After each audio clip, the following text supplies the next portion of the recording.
El siguiente segmento tiene contenido o opinión.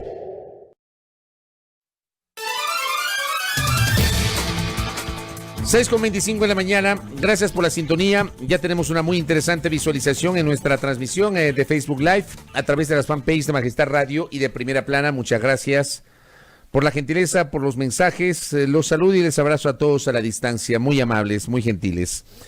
Muchos temas para comentar el día de hoy, martes. Todos los días tenemos abundante material para comentar. Todos los días este país genera noticias, qué pena, en su gran parte noticias negativas.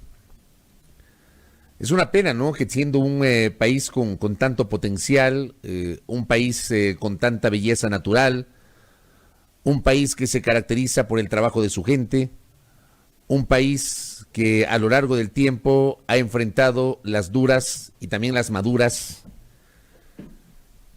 no genere tantas noticias positivas, o al menos esas noticias positivas lamentablemente no tengan la misma repercusión que las negativas, porque es más lo negativo que ocurre en el Ecuador que lo positivo. Y eso muchas veces da una causa de sazón, causa de desasosiego. Creo que es un sentimiento que lo compartimos muchos. Y es esa sensación que uno tiene, ¿no? Cuando además uno se encuentra con el cinismo de ciertos actores políticos, y voy a utilizar este término de manera muy frontal, el cinismo.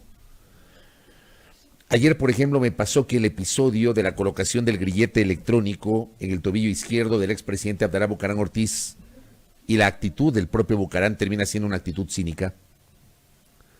Una actitud que va más allá de los hechos que son los hechos de fondo.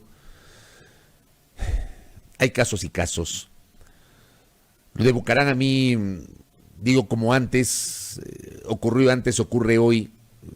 Bucaram no acepta su corresponsabilidad en las cosas por las cuales ha sido investigado a lo largo del tiempo. Bucaram siempre a lo largo de los años se ha declarado un perseguido político. Siempre es un perseguido político. Sobre la vida política de Bucaram hay evidentemente, digamos, pasajes que fortalecen ese discurso. La famosa colocación de droga en un auto en Panamá, que esto fue de dominio público, orquestado por el gobierno de Manuel Antonio Noriega en colusión con Febres Cordero. Así fue, eso se develó, eso se comprobó. Pero de allí el asumir de que siempre que hay un tema asociado a la familia Bucaram es persecución política, y yo voy a ratificar lo que dije hace algunas semanas. No sé políticamente qué representa hoy la familia Bucaram. Hoy. Políticamente Abdalá Bucaram, ¿qué representa en este momento? ¿Cuál es el músculo político que tiene? No tiene partido. No va a ser candidato. Está claro que no va a ser candidato. No ha activado en política partidista. No tiene legisladores en la asamblea. Sin embargo, está vinculado a un supuesto reparto de contratos hospitalarios sobre los cuales el tema no termina de aclararse. Ayer aparece con los pulgares arriba cuando le están colocando el grillete. O sea, y este tipo de cosas, mucha gente las comenta y las menciona casi como un logro. O sea, de verdad que este tipo de cosas, insisto, terminan rayando en el cinismo. Y ojo, yo he sostenido en varias ocasiones, y lo sostendré siempre, que Bucaram fue destituido en los episodios del 5, 6 y 7 de febrero del 97 de modo inconstitucional por el Congreso de la República. Inconstitucional la destitución de Bucaram. Eso no implica una defensa a Bucaram, sino al Estado de Derecho, en el cual yo sí creo, pero no lo tenemos en el Ecuador. No lo tuvimos antes, no lo tenemos hoy. Y veo muy lejos del día en el que en realidad tengamos un verdadero Estado de Derecho en el Ecuador. A Bucaram le ponen un grillete electrónico, amable audiencia, por una investigación que no era la razón por la cual le allanaron su domicilio, que eso también lo comenté ayer en la tarde en el programa vespertino.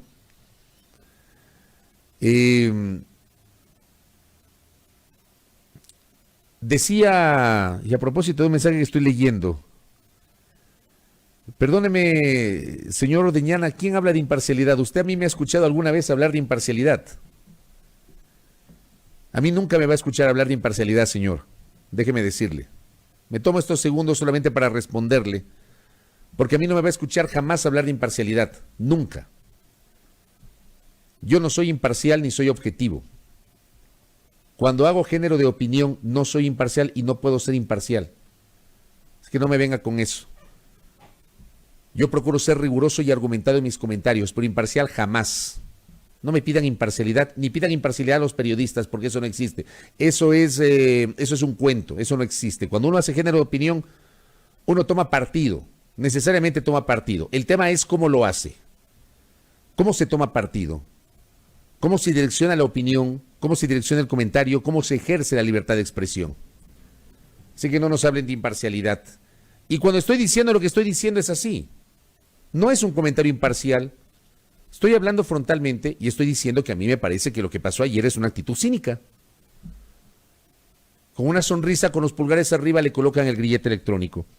Pero además, se supone que llenaron la casa del expresidente Bucaram, porque estaban investigando, la Fuerza de Tarea Conjunta, integrada por la Policía y la Fiscalía, estaba investigando la supuesta relación de Bucaram con los contratos en los hospitales de la ciudad de Guayaquil.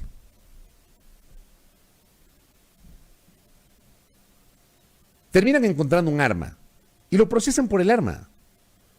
Yo quiero preguntar públicamente, ¿Bucaram está o no implicado en posibles irregularidades en el acceso a contratos para la dotación de insumos del Hospital Teodoro Maldonado Carbo de Guayaquil, del IES de Guayaquil? Si finalmente no encontraron nada que signifique una implicación de Bucaram, díganlo. Pero a mí sí me llama poderosamente la atención que ingresan a la casa de Bucaram, hacen toda la parafernalia, ingresan las cámaras de televisión, las fotografías de Bucaram esposado, toman fotografías además de cajas de pruebas rápidas de COVID, dicen que esas pruebas rápidas se parecen mucho a las pruebas rápidas que se utilizan en el hospital del IES del sur de Guayaquil, pero Bucaram no está procesado por eso, Bucaram está procesado por un arma, por tener un arma. O sea, sí se dan cuenta. Y nadie pregunta qué pasó con la investigación asociada a la supuesta vinculación del exmandatario y de su entorno con los contratos en los hospitales. Seguimos hablando de que Daniel Salcedo es la pieza clave. ¿Cuándo va a hablar Daniel Salcedo si además dice que perdió la memoria? Y como los pájaros disparan contra las escopetas, resulta que su abogada ya amenaza a una periodista que le ha dado seguimiento a la situación de Salcedo. Y de Salcedo, Bucaram sigue hablando y diciendo que es un empresario honesto, joven, que ha logrado amasar su fortuna de forma honesta en los últimos tiempos. Habrá que analizar efectivamente si fue de forma honesta que logró contratos en los últimos 8 años, entiendo que desde el 2012, en los últimos 8 años, para que incluso le retengan 1,7 millones de dólares en sus cuentas, como si cualquiera de nosotros tuviésemos en nuestras cuentas semejante cantidad de dinero, que seguramente jamás en la vida podremos ver, que seguramente juntando todo nuestro patrimonio, nuestro vehículo, nuestra casa, nuestro menaje de casa, no llegamos ni de lejos a ese valor. Empresario honesto, le dicen. Yo sí quisiera saber qué pasó con la investigación sobre las irregularidades de los contratos. Sí quisiera saber además esto que publica Revista Vistazo sobre el hijo mayor del expresidente Abdalá Bucaram. Jacobo Bucaram habría adquirido $300,000 en insumos médicos ilegales, lo dice Vistazo. 2 extranjeros involucrados en la venta ilegal de insumos médicos durante la pandemia revelaron a las autoridades que uno de sus clientes fue Jacobo Bucaram Puley, hijo del expresidente Abdalá Bucaram, quien les habría pagado más de $300,000 en efectivo por la compra del material. El pasado 1 de junio en el cantón Salinas, en la provincia de Santa Elena, la policía detuvo un vehículo BMW en el que iban los 2 extranjeros, un ciudadano israelí y un australiano. En el auto llevaban más de $100,000 en efectivo y usaban documentos falsos, haciéndose pasar como representantes de la DEA de los Estados Unidos. Miren la audacia. Cuando intentaron justificar el dinero hallado en el vehículo y otros $200,000 que la policía encontró en una caja fuerte dentro del departamento que alquilaban en Salinas, ambos aseguraron que el dinero provenía del pago que les hizo Jacobo Bucaram por la compra de insumos médicos. Me comuniqué con Jacobo Bucaram y nos pidió llegar a su casa en media hora. Pedimos que mi amigo australiano vaya hasta la casa de él, Cuando llegó me envió fotos y videos, ellos hicieron el negocio. Acordamos que cuando él saliera de allí con el dinero, que era mucho dinero, nos íbamos a Salinas para no quedarnos en Guayaquil, manifestó el ciudadano israelí. Según recogió Ecuavisa, el negocio se habría hecho el 19 de mayo en la casa donde vive Abdalá Bucaram Ortiz, justo el mismo sitio donde la Fiscalía decomisó decenas de cajas con pruebas de COVID-19 e insumos médicos el pasado 3 de junio. Pero a Abdalá lo procesan por la tenencia ilegal de un arma. Ojo. Jacobo Bucaram me comentó que había contado 21,440 cajas. Nosotros cerramos el negocio a $15 por paquete y él fue a buscar el dinero. La cantidad total era de $321,600. Él trajo una maleta que estaba con mucho dinero y contamos $321,600. Fotografié el dinero dentro del cartón y se lo envié a mi amigo israelí para que viera que ya habíamos recibido el dinero, relató el ciudadano de nacionalidad australiana. Él asegura que grabó desde su celular cuando recibió el dinero de Jacobo Bucaram y está dispuesto a dar la contraseña de su teléfono para que realicen el peritaje que aún no han hecho. Lo que sí pasó es que Jacobo Bucaram Pure fue llamado a rendir versión en la Fiscalía de Santa Elena, pero no acudió. Los dos extranjeros enfrentan 3 procesos penales, uno por falsificación y uso de documentos falsos, enriquecimiento privado no justificado y por delincuencia organizada. En este último se investigará la relación que tuvo con funcionarios del gobierno cuyos nombres aparecen en el proceso. Amigos y amigas, esto es lo de fondo. Yo pregunto si esto es persecución. Esto es lo de fondo. Y sobre esto, el país requiere respuestas. No el procesamiento por un arma. Que no sé pues si el arma habrá estado con balas, no sé si el arma será para la utilización normal o es un arma de colección. Según reseña la nota del Universo, Bucaram inicialmente dijo una cosa sobre el arma, su abogado ahora dice otra cosa sobre el arma. Eso es lo de fondo. El tema del arma es una bobera al lado de lo que en realidad se debe investigar, que es la posible relación del expresidente con actos de corrupción atribuidos a la contratación en los hospitales. Eso es lo que, al menos en ese espacio, creemos importante exigir y demandar. Más allá de la bulla y de la parafernalia. El país necesita respuestas, necesita investigaciones serias, necesita investigaciones responsables, necesita que se sepa la verdad. En ese y en otros temas, ¿no? Si estamos hablando de corrupción. Silrad hace minutos dio cuenta de la nota de primicias que sigue recogiendo extractos del diálogo atribuido al asambleísta Azuero con el ex asambleísta Mendoza. Y hay una parte donde dice: a algunos de mi bancada les llegó un cariño. La Fiscalía reveló el contenido íntegro de la transcripción de 2 conversaciones entre Daniel Mendoza y el ex Azuero en una audiencia, aunque no se conoce el origen de las grabaciones. Esto, por ejemplo, termina siendo preocupante. Ahora, amigos y amigas, lo mismo que dije ayer lo voy a sostener hoy. Vamos a ver si para todo se utiliza el mismo formato de evidencias o solamente para unos y no para otros. Porque claro, en este país que somos tan coyunturales y que las cosas las valoramos, las analizamos, las comentamos de acuerdo a nuestras propias conveniencias, todo depende del cristal a través del cual se lo mire. Todo.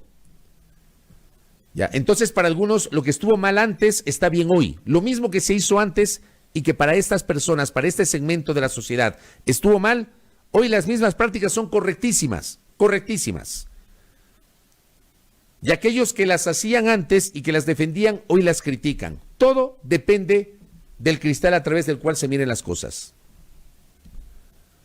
Para unos temas, sí se utilizan las delaciones sin pruebas, los videos que no han sido judicializados o no han sido grabados previo orden judicial, los testimonios anticipados, las cooperaciones eficaces, la imposibilidad de que los abogados defensores de las partes puedan también interrogar a quien supuestamente ejerce como cooperador o como cooperador eficaz. Para unos casos sí, para otros no. Es una grabación, no fue judicializada. Tenemos que conocer si efectivamente hay orden judicial. Eso no sirve, eso no puede ser parte de un proceso. Por eso yo sostengo que no hay Estado de Derecho, señores y señoras y señoritas. Y lo ratifico. En el Ecuador, lamentablemente, las cosas se las mide de acuerdo a las conveniencias.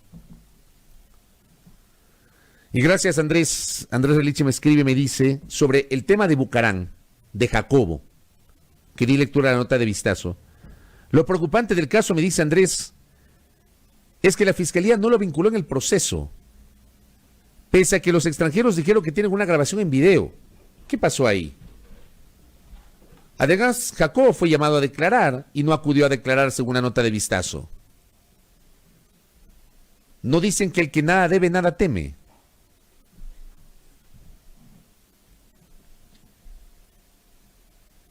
Veamos si para el caso de Mendoza, de Daniel Mendoza, sí se toma en cuenta la judicialización de las grabaciones.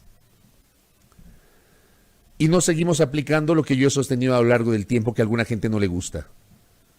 Y que porque uno comenta esto lo etiquetan. Yo sí hablo de la selectividad de la justicia porque yo sí siento que hay una selectividad en las decisiones de la Administración de Justicia en este país. ¿Que no es de ahora? Sí, no es de ahora.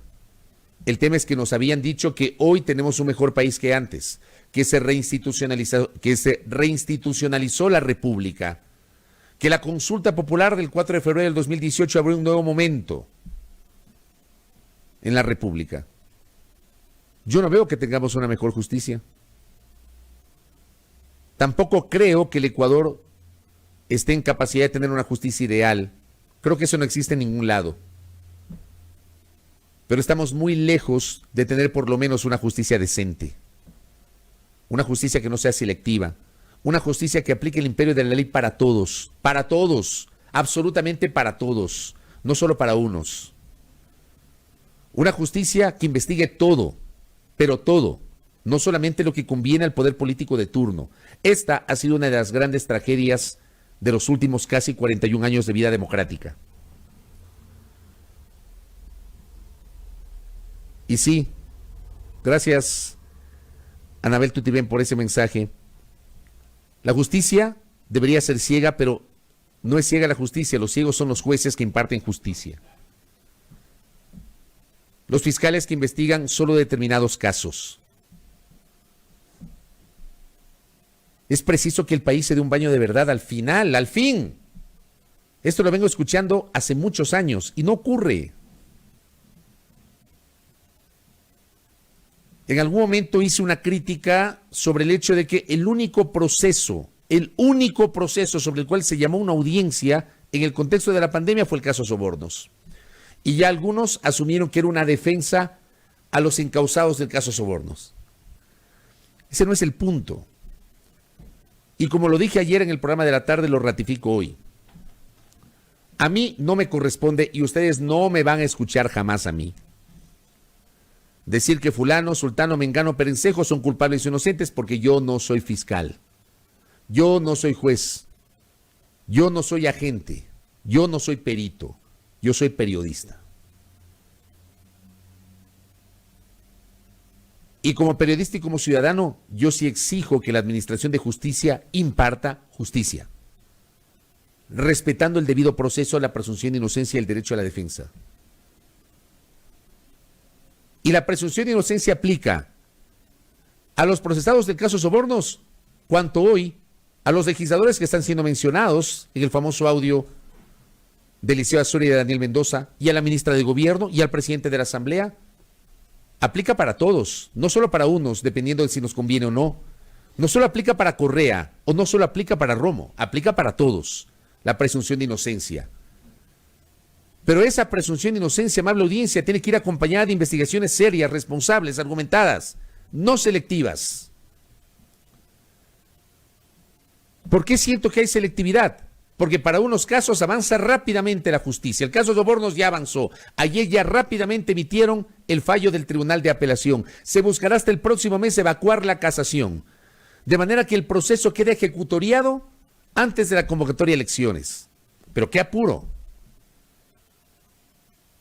Y yo pregunto al mismo tiempo, igualmente están apurados investigando la denuncia que se hizo hace 8 meses, sobre la cual recién se comenzó a hacer bulla mediática hace pocas semanas a partir de una publicación periodística, pero la denuncia había sido judicializada 8 meses atrás por un legislador, sobre las supuestas irregularidades en el manejo de los recursos para la campaña de la consulta popular del 4 de febrero del 2018. ¿Cómo está ese proceso? ¿Alguien sabe? Porque yo no lo sé. Me encantaría saber cómo está ese proceso, cómo avanza esa investigación. Porque el día que se hizo la publicación periodística, 2 horas después un tuit del presidente, 2 horas después la fiscalía llamó a declarar al asambleísta que 8 meses atrás había puesto la denuncia. ¿Y qué pasó después? ¿Qué ha pasado en las semanas posteriores? ¿Hay algún detenido? ¿Hay algún procesado? ¿Hay algún allanamiento? Pregunto yo. Sobre el audio de Azuero y de Mendoza, ¿hay algún allanamiento? ¿Hay alguna investigación? ¿Ya llamaron a declarar a los supuestos legisladores que aparecen mencionados en el audio? Entiendo que el único que lo hizo de modo voluntario fue Raúl Tello, con quien conversaremos más adelante. ¿Ya mencionaron a los otros? ¿Ya los llamaron a declarar a los otros? ¿Están investigando el tema? ¿O solamente los allanamientos son para unos temas y no para otros? Que se entienda el punto que planteo, por favor, que se entienda. Que no termina siendo una defensa a unos y un ataque a otros. No, es una demanda de que todos somos iguales ante la ley y que todos los casos deben ser investigados con la misma fuerza. Pero por supuesto que hay casos más mediáticos que otros. Por eso no debería importarle a la Administración de Justicia, ¿no? O sea, no podemos pretender que los fiscales o que los jueces, que los fiscales investiguen o que los jueces impartan justicia dependiendo de las tendencias en Twitter, ¿no? O dependiendo de las notas que hacen en los medios. No pretendamos tener ese país. Así no vamos jamás a garantizar una verdadera justicia. De ninguna forma, de modo alguno, una decisión judicial debe estar amparada en lo que dicen los medios, en lo que decimos nosotros los periodistas, o lo que publican en las redes sociales, las tendencias de Twitter que tanto les preocupan a algunos de nuestros políticos y a algunas de nuestras autoridades. Preocupaditos por lo que dicen en las redes. Ahí no está el mundo real. La justicia no tiene que ver lo que dicen las redes, ¿no? Ni lo que dicen los medios. Impartan justicia, investiguen. Investiguen todo. Investiguen a las autoridades del gobierno anterior, por supuesto. Si hay las pruebas, sanciónenlas con el máximo rigor de la ley, pero también a las actuales, porque hay denuncias sobre las actuales. ¿Cómo avanza el caso Mascarillas? ¿Cómo avanza la investigación del caso INA, Papers? Pregunto yo, ¿qué se conoce sobre estos casos? Esa es, lamentablemente, la justicia y el momento que estamos enfrentando los ecuatorianos. Sobre el caso de Daniel Mendoza, gracias a Néstor Aguilera, que siempre nos aporta y nos escucha. Con Mendoza acogiéndose a la cooperación eficaz, ¿significa que tendrá una cooperación reducida y quizás en pocos meses estará libre? De lo que yo sé, Mendoza no se ha acogido a la cooperación eficaz aún. Mendoza lo que ha hecho a través de su defensa es ingresar al sistema de protección de víctimas y testigos, porque termina siendo una pieza clave dentro de esta investigación, pero de lo que conozco, Mendoza no se ha acogido aún a la cooperación eficaz. Habría que ver si lo hace, ¿no? ¿Y qué estará buscando? Está claro que el papel de Mendoza no es el mismo papel de Pamela Martínez, si hacemos una comparación de cooperadores eficaces. No termina siendo el mismo papel. Porque además Mendoza tiene que responder, me imagino yo, dentro de la investigación por ejemplo, el hallazgo de gran cantidad de dinero en efectivo a gente de su entorno más cercano. Plata que sacaron de Ban Ecuador, ¿no? Plata que iba a servir para la construcción de un hospital que hasta ahora no existe. 4 años después del terremoto, en el epicentro del terremoto en Pedernales, no han construido el hospital y lo que hicieron fue esquilmar la plata. Estamos 21 de julio. No le han pagado a los servidores públicos, aunque eso ha provocado la burla y la sorna de mucha gente que desprecia a los trabajadores o a los servidores públicos. Los desprecia. Dice que son vagos, que son corruptos, les molesta que hagan teletrabajo, desprecian al sector. Todo lo que sea lo público lo desprecian y se burlan de que no les hayan pagado. ¿Quién aguanta 21 días? Perdónenme, yo sé que es poco frente a otra gente que también en el sector privado no le han pagado. Hay gente que durante meses no ha cobrado. ¿Cómo paga sus deudas en los bancos? ¿Los bancos les van a esperar? ¿Los servicios básicos les van a esperar? Pregunto yo. 21 días se acostumbraron, por cuarto mes consecutivo, se acostumbraron a no pagar el sueldo cuando es. Han pasado 21 días y no les pagan a los servidores públicos, porque no hay plata. Pero sí hay plata en cambio para que les quilmen unos cuantos pseudopolíticos que terminan siendo unos corruptos, se llevan la plata que termina siendo dinero público, como pasó con este dinero que era para la construcción del hospital de Pedernales. Estas son las cosas que yo planteo en este espacio de noticias. Y por plantear estas cosas es que a uno muchas veces lo etiquetan. Ustedes no me han escuchado a mí, nunca, no me han escuchado en estos minutos defender a alguien en particular, ni me van a escuchar eso. Yo defiendo conceptos,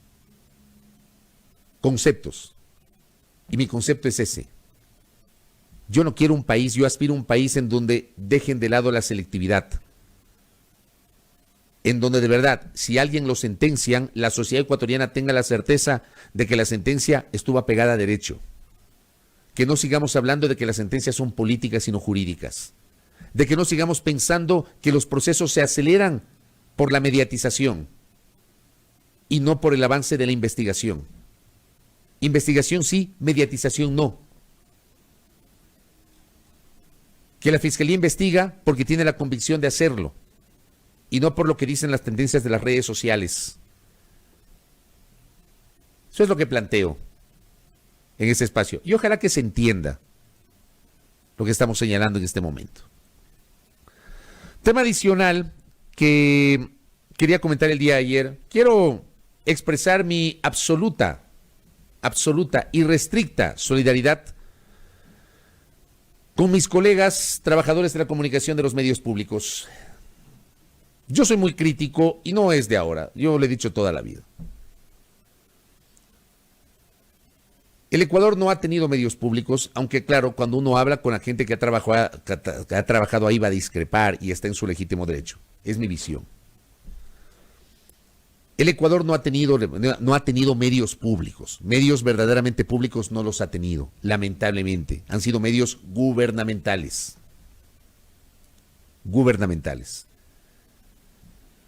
Yo tuve un paso por la televisión de la Asamblea Nacional, por el canal de la Asamblea Nacional. Fue una combinación de satisfacciones, pero también de decepciones. Porque la idea era que el canal legislativo sea un canal público, ciertamente institucional, pero termine siendo canal público. Y que ese canal institucional, perteneciente a la función legislativa, que debe reflejar la diversidad de las voces, producto de su composición, porque se supone que la función legislativa per se debe aglutinar a todas las vertientes políticas posibles que lograron el favor popular en la elección que permitió justamente que accedan esos legisladores a sus respectivas curules. Mi experiencia bajo esa concepción no fue buena, porque se pretendió orientar el manejo del canal legislativo solamente hacia un sector político, tratando de invisibilizar a los otros. Entonces no estamos hablando de un medio público, estamos hablando de un medio dirigido específicamente a una orientación política. Y perdónenme, lo mismo pasó con los otros medios. Insisto, es mi visión, no soy dueño de la verdad, es lo que yo siento y lo que he visto. Y no pongan en el mismo saco a Gamavisión, a TC Televisión, a Cablevisión, esos sáquenlos. Porque esos eran medios incautados, son medios incautados. Eran medios privados que en el 2008 pasaron a formar parte del Estado. Cuando nace Ecuador TV, al final del 2007, inicios del 2008, en el contexto de la Constituyente de Montecristi, el concepto era que se convierte en un medio público. Cuando nace la radio pública, el mismo concepto. ¿Qué pasó en el camino? En el camino fueron en realidad medios públicos que no respondían exclusivamente a los intereses de una visión, porque esto también se ha debatido, que frente, digamos, quienes defienden el proceso político anterior dicen, frente a las mentiras de la prensa privada, había que generar una contrarréplica utilizando los medios que estaban a la mano, los medios estatales. Pero ese no era el punto, ese no era el debate que se había planteado cuando se generó la creación de los medios públicos. Los medios públicos no son medios gubernamentales. Los medios públicos no deben responder en un mundo ideal, y hay experiencias internacionales sobre esto. No deben responder al gobierno de turno, sino a la sociedad, a la gente, al ciudadano, independientemente de su orientación política o ideológica. Eso no ha pasado en el Ecuador. Estuvimos muy lejos de madurar la concepción de los medios públicos, querida audiencia, y es así. Y yo planteo un debate muy serio y muy frío sobre esto, que en su génesis la concepción era la de un verdadero medio público, sí. Y ahí había gente, en el nacimiento de Ecuador TV, por ejemplo, gente que tenía esa concepción de generar un medio público. Menciona uno, Hernán Reyes, por ejemplo. Usted puede discrepar o no con Hernán Reyes sobre su visión ideológico-política, pero Hernán Reyes es un hombre que de comunicación sabe y sabe mucho, es un docente, es un catedrático, un académico, un estudioso. Y en el ideal del maestro Hernán Reyes se buscaba la creación o el fortalecimiento de los medios públicos, pero públicos, no de gobierno. Y cuando llega este gobierno, se hablaba de que los medios públicos iban a ser eso, medios públicos. La cosa no cambió y más bien empezaron a perseguir a la gente a la interna, y eso lo saben. Gente que además, con el paso del tiempo, fue despedida por no comulgar con las tesis del gobierno anterior. ¿De qué medios públicos estamos hablando? Si el medio es público, me imagino yo que cada quien tiene el derecho de pensar lo que quiera, ¿no? Y hoy esos medios están a puertas de desaparecer. A puertas de desaparecer. El viernes al final de la tarde les dijeron verbalmente a los trabajadores de los medios públicos que iba a ser su último día, que les iba a llegar el quipus con las notificaciones correspondientes. Quipus que finalmente no llegó. Les avisaron por WhatsApp y verbalmente. Varios de los colegas se despidieron en sus cuentas de Twitter. Varios de los colegas. El sábado se conoció que el día viernes, al final de la jornada, el presidente de la República extendió por 60 días más el plazo para que se supriman las empresas públicas, entre esas la empresa de medios públicos. Que por cierto, cuando se creó el decreto ejecutivo, 60 días atrás, dijeron, se elimina la empresa de medios públicos, pero no los medios públicos. Resulta que sí se eliminan los medios públicos. Cuando lo que creo lógico es fortalecer, o era fortalecer, el rol de los medios públicos. De esto no se habla. Simplemente se habla que hay que desaparecer porque es un gasto y hay que despedir a la gente. Y en el medio, la gente, el ser humano, los colegas periodistas, los camarógrafos, los redactores, los tramoyistas. Y detrás de ellos, familias. Sobre un grupo de seres humanos, como ha ocurrido con varias instancias, pero yo hablo y estaba generando este comentario a propósito de lo que ha ocurrido y lo que está ocurriendo con los colegas trabajadores de los medios públicos. Tensionados, saben que el fin de su trabajo se acerca, pero no les informan las cosas, no les dicen cómo va a ser su proceso de liquidación, cómo les van a indemnizar, en qué plazos, no saben nada. Se olvidan del ser humano. Yo nuevamente expreso mi solidaridad con los colegas de los medios públicos. Con muchos de ellos hay una muy buena relación de amistad, de fraternidad. En este medio todos nos conocemos, todos nos conocemos, todos sabemos quiénes somos en este medio. Con unos somos más amigos que con otros. Y yo sé que hay